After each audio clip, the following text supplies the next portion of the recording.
again, thank you for joining us. We're here for Destination Ancient, which is SASA's new project to do live streams on location.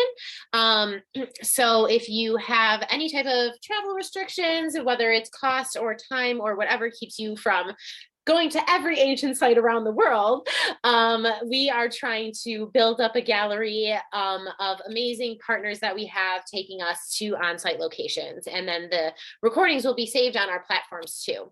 So don't forget to follow and subscribe to SASA so that you can see us live and find those recordings.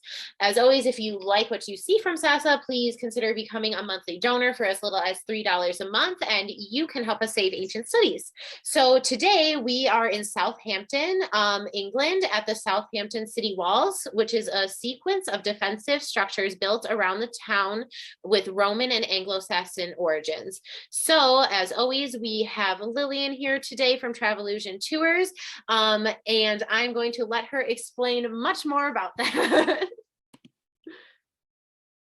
Am I good to go? Awesome. Well, hi everyone, and thank you so much for joining. I am very sorry, but today we have typical English weather.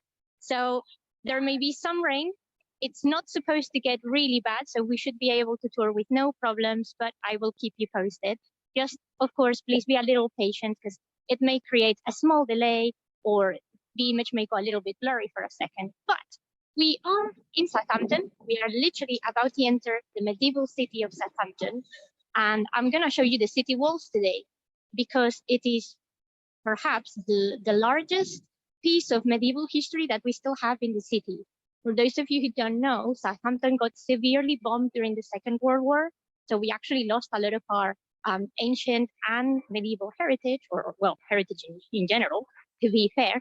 But the medieval walls actually remain, and they are quite awesome. So I'm going to flip the camera and start showing you that just now. Okay, so this is the modern part of Southampton. Right now, we would actually be foreigners to this city. We would not have been granted access until we came upon this huge building that you see here. This is the Southampton Vargate, and it is actually the main entrance into the city via land. There is another gate, which is mostly destroyed now, and that would have been the main entrance into Southampton by sea, because Southampton is actually a port town, and it has been since Roman times. There would have been here Roman embankments, but they were quite primitive, and we don't actually have a lot of information about them. We do also know that there were some Anglo-Saxon remains of a fortification of some kind, but again, very little is known. And in fact, if I turn around very gently, I don't know if you guys can see all of this red stuff there. They're actually doing a dig there to see if they can find some Anglo-Saxon and medieval remains, because they're trying to build a huge mall over there. But until they get the archaeological clearance, they cannot make anything happen. Now, this fortification itself actually dates from the 14th century. And you probably can guess that because of that Gothic archway that we have in there. We're going to pass through it in just a moment. This would have essentially been an upgrade from the fortification that we had in the city of Southampton since the time of William the Conqueror, which is roughly 1066, so the 11th century.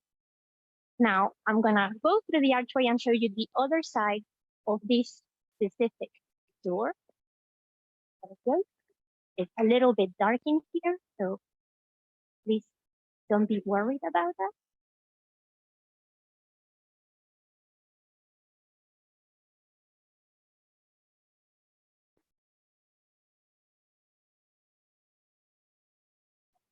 And there we go. Now we are actually in the medieval city of Southampton, which is actually a very, very small city. Southampton would have only had about 2,500 inhabitants during the Middle Ages, which is not a lot.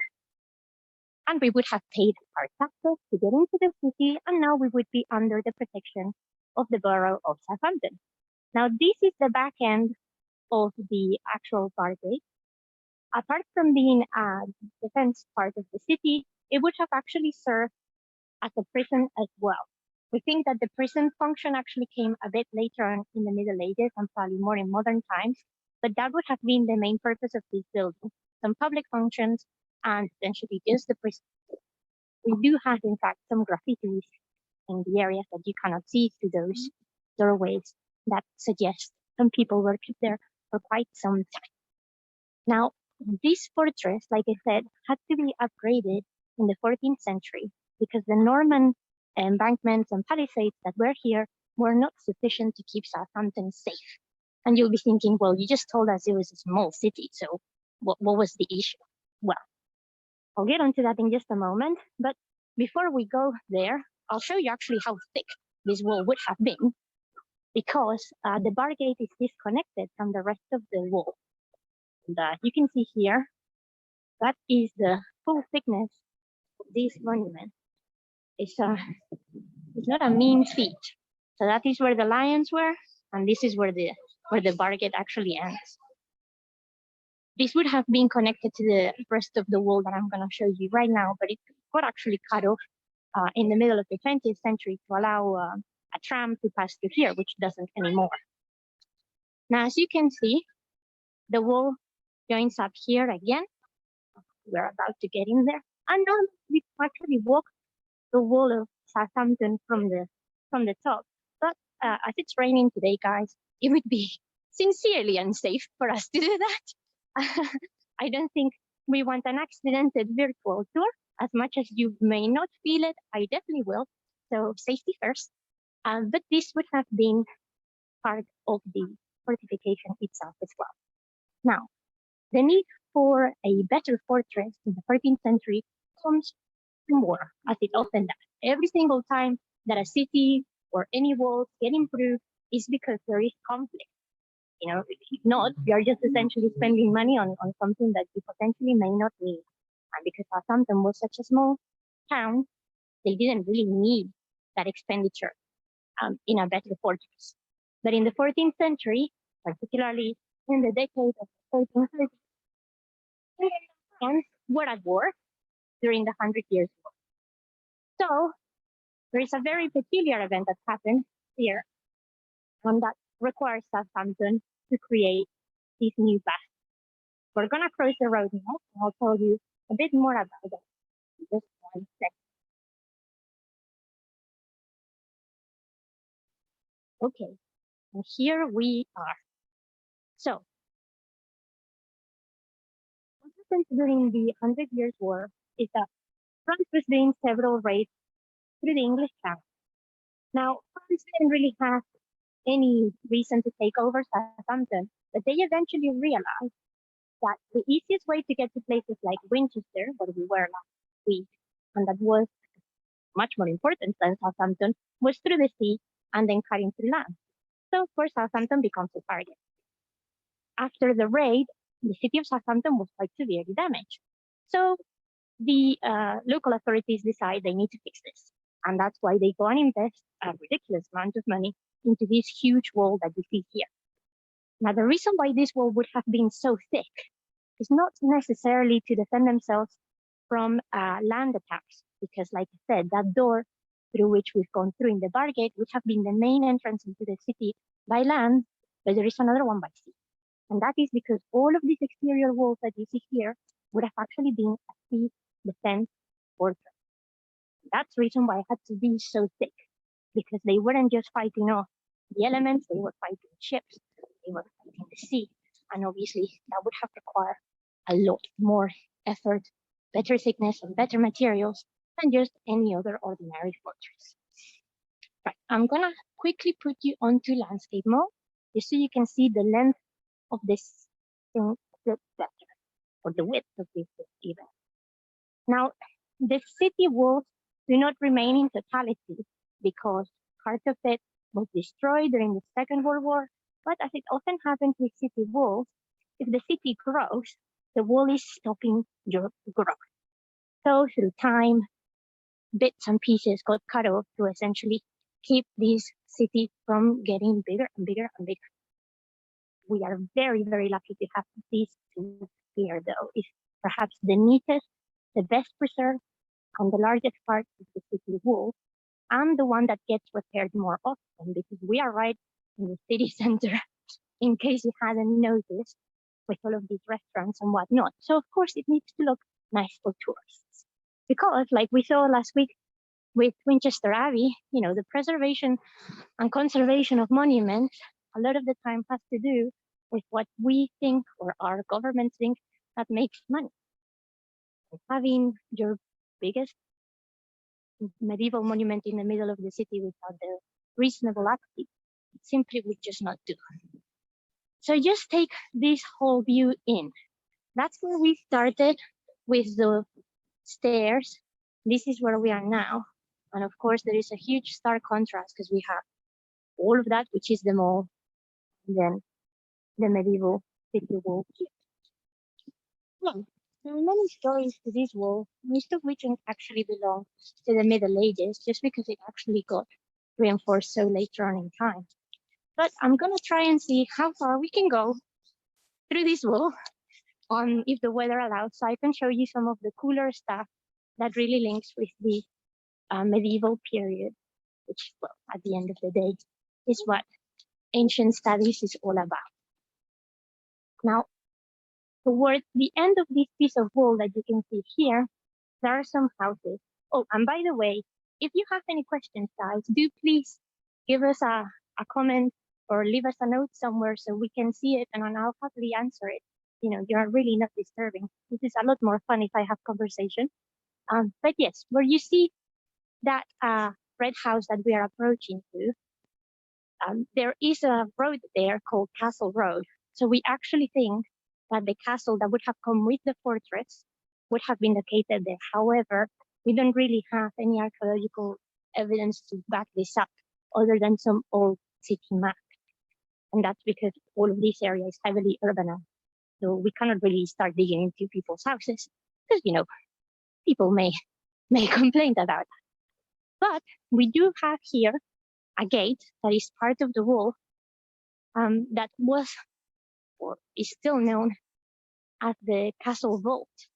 And that's what I'm going to try and show you right now. There you go. So imagine that the sea level would have actually come to about here. And this would have been the castle vault. So it would have been used to store any kind of valuable goods, particularly for the king. And we do know that there was a huge movement of wine and wine merchants actually moved here to Southampton from places like France and Italy because there was high demand. It's very likely that the personal demand of wine for the king would have come to this very door. We do know, though, that it's been very heavily restored. I'm sure you can see that archway is obviously not original, but the rest of it, it is still very much from the Middle Ages, which is rather surprising because as you can see, the weather today is not very nice. And between that, the sea and the wind, it can get a bit abrasive. So a lot of our monuments, unfortunately, do suffer from corrosion quite severely. Now, we do have here some of the very small remains of what we think might have been one of the towers. However, we've had some very bad weather recently, and it's all sort of gated off so that people don't cause themselves any damage or damage to the property. But we think that the guard rope tower would have been here.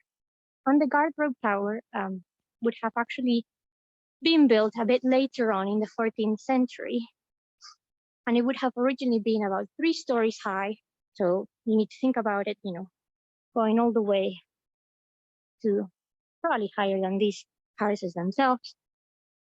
And it would have been used essentially to use lavatory, drains. A lot of the rubbish would have been cleaned through this way. Right. Onto the next side of the wall, which is a little bit farther away. We have some beautiful arcades from the Middle Ages. We normally have them illuminated at night, just because, like I said, it's one of the very few bits that remain of the medieval city. So we like showcasing them, but it's a very nice feature of architecture. So I would very much like to show you them, and they are literally just starting here, as you can see. Right.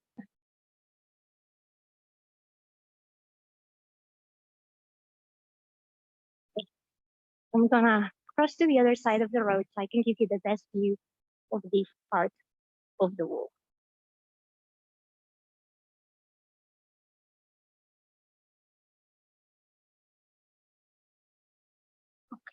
And now I'm gonna turn around, and there we go. Now, you may not agree with me, but anywhere where your house can be literally attached to this piece of wall, you should consider yourself very lucky. Because this type of architecture, little as it may be, is really an absolute treasure to have in here. So these would all have been still from the same period. Those Gothic arches, as you can see, not as pointed, but they are still pointed. The reason why they've lost the point more than anything is again because of that, the repairs that they've suffered over time and because of the weather. In fact, I'm gonna see if I can show you what I mean. If you look here, you see that baseline of stones is a lot more rounded than the top one. That's the constant abrasion. Here in Hampshire, we work a lot with limestone.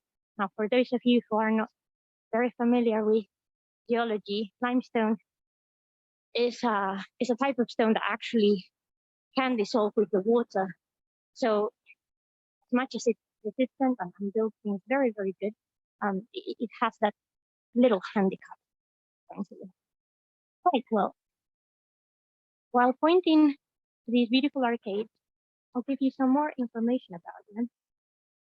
So there is a little story here that tells us that during this period of the raids, there were actually merchants that were forced to block up entrances to their quayside warehouses to build defensive arcades that we see today.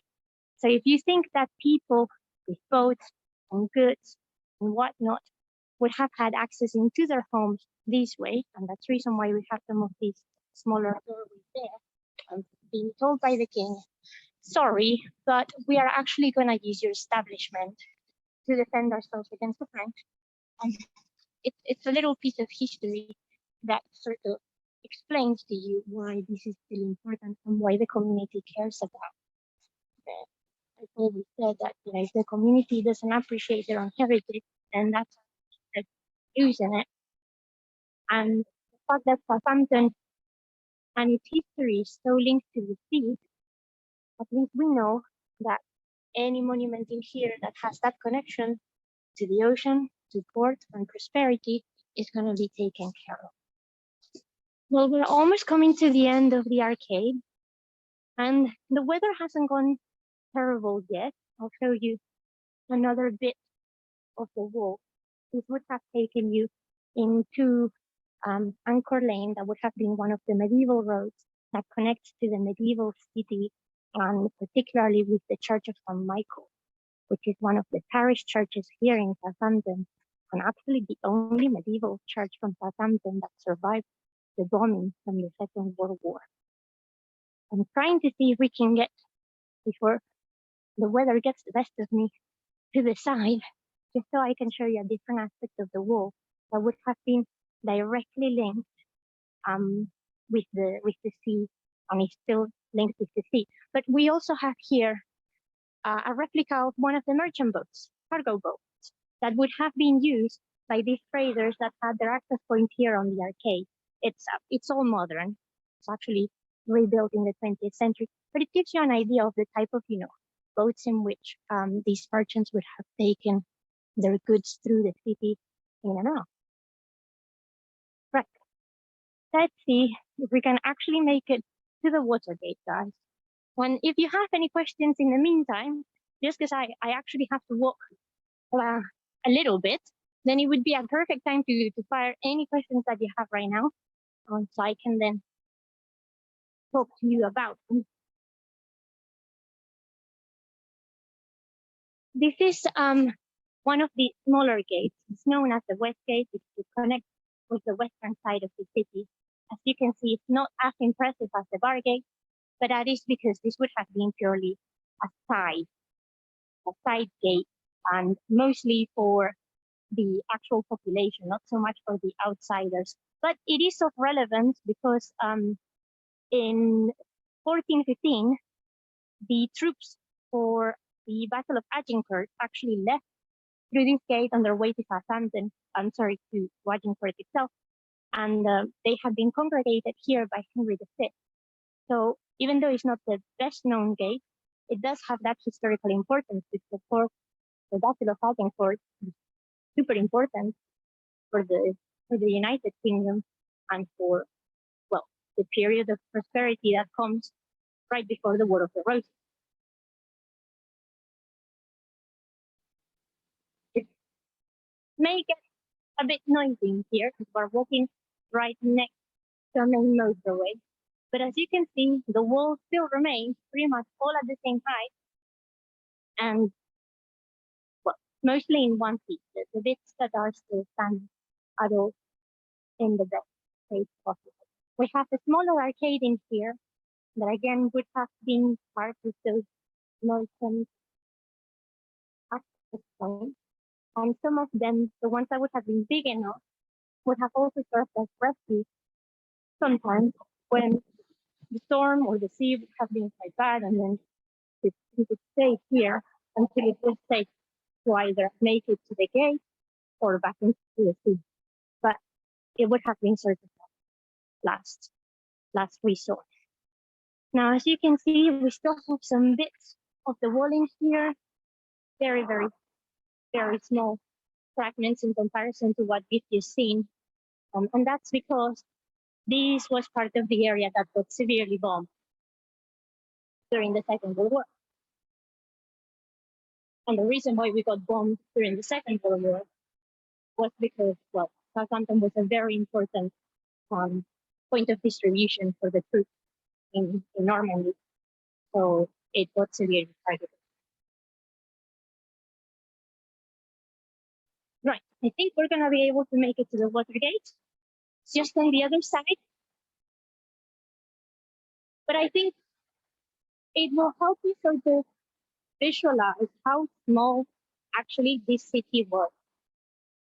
Like I said, it's only 2,500 inhabitants that we had in the Middle Ages. And we know that by the time of the Black Death, that would have been half. So a very small city indeed.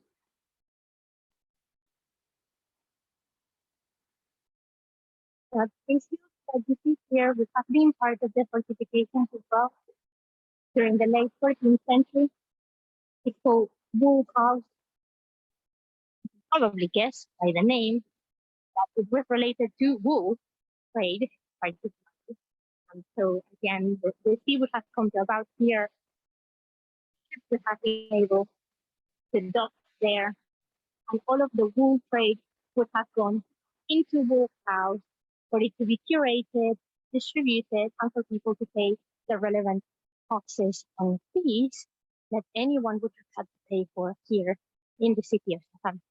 And that is not just exclusive to Southampton, by the way. Any city in the Middle Ages would have had some form of fee that you would have had to pay, whether it's for shelter, to sell your goods, anything like that. That would have been right. Now, the Watergate is literally just around the corner from here. So, and it's starting to rain a bit heavier, so we're gonna make it just about.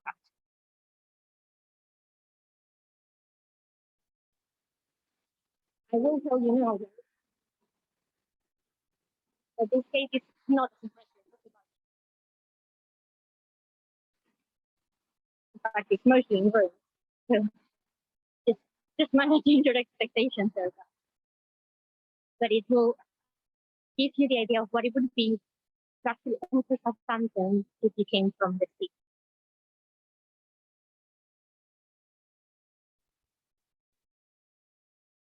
So this actually here on the right is our current ferry docking area, which would have been exactly the same that in the Middle Ages. Then we would have come up to this tower. I'm gonna flip the screen again, just like cool. And here we go. This is the Watergate and key. So there would have been a specific booking area here. So all of those ships come in, pay their goods, be allowed to stay here. We can see a little bit of it inside. It's actually colored. That is out of design. There would have been docking offices here at the time. Right. And there you go. So that is how the structure would have been. As you can see, still thick, not as thick as the Vargate itself. But that's because, like I said, this would have actually been used as a working space for either people on watch or people managing the goods. And it's the end of the wall. We don't have any more. Just as a point of reference, we take this road all the way forward. We would be in the Vargate in literally 5 minutes. So we've taken the long way around. And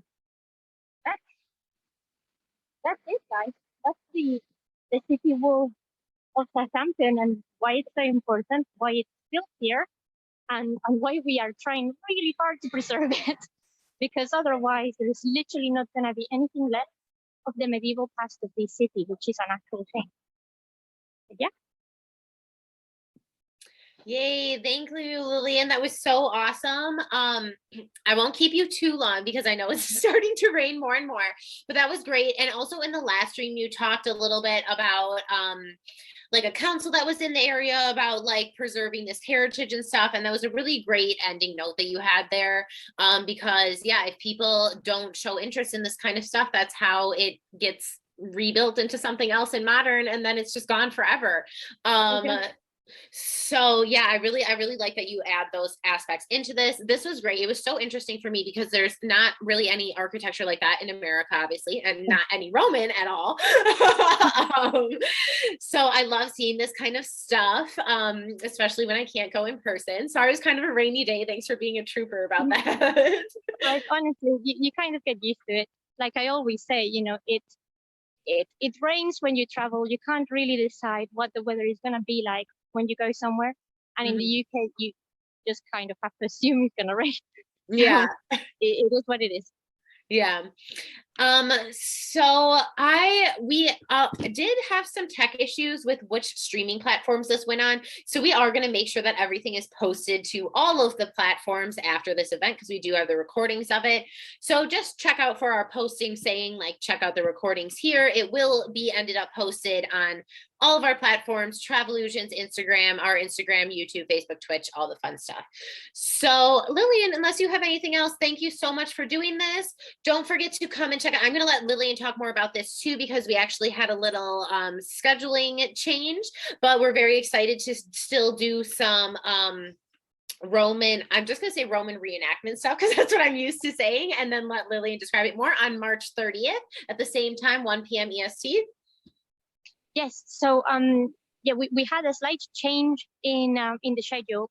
We were originally going to go to Fishbourne Roman Palace. However, because of COVID and collection management and whatnot, they are not quite open yet, so we couldn't go.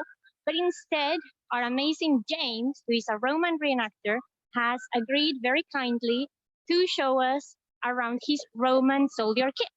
So you guys are going to see a proper kit for a Roman soldier. I think this could potentially be very interesting for people in the United States and other places in Europe, because Roman reenactment and reenactment in general in the UK is treated with a lot more historical respect, let's just say that, than in some other places in Europe. So it may look different, but it will give you a better insight into what realism and accuracy is, and why reenactment plays such an important role in the preservation of the past. So yes, please join us. James is wonderful, and he does this very often. So he will be able to also answer all of your questions and show you all of his shiny toys, essentially. So there you go. Yes, we're very excited to have him on, and hopefully we can go to Fishbourne another time when they are open back up safely. So again, thank you so much, Lillian. You guys, please check out Travolution Tours. Lillian does a lot of fun live stream events with tour guides all around the world. So go and follow them as well, and we will see you on March 30th. See you then. Bye, everyone.